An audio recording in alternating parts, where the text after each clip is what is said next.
حافظ اپنے ہر کمال میں بے نظیر ہیں۔ حافظ پہلے سے موجود کمالات کے حوالے سے نہیں ہیں۔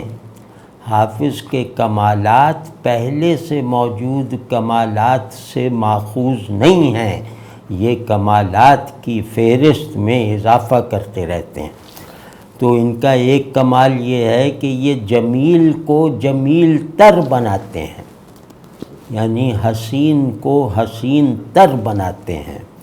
یہ حسن میں ایک کر و فر پیدا کرتے ہیں، یہ جمال کو قوت دیتے ہیں، طاقتور بناتے ہیں، پرشکوہ کرتے ہیں، غلبہ دلواتے ہیں۔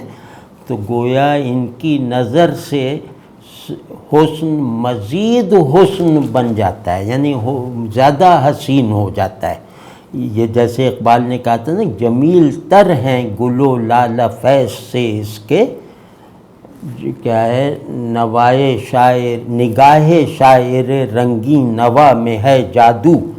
تو یہ شعر اقبال پہ بھی پورا نہیں اترتا، مطلب اقبال بھی اس شعر کا مصداق نہیں ہے، غالب بھی نہیں ہے، فلاں بھی نہیں ہے، صرف حافظ اس شعر کا مصداق ہے کہ یہ چیز کو دیکھ کے حسین بنا دیتے ہیں۔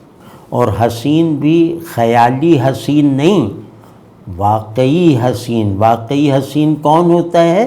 جو جبلت پر مؤثر ہو، جو حسن کو رسپونڈ کرنے کا جو ہیومن میکینزم ہے وہ اس کو بیدار کرے۔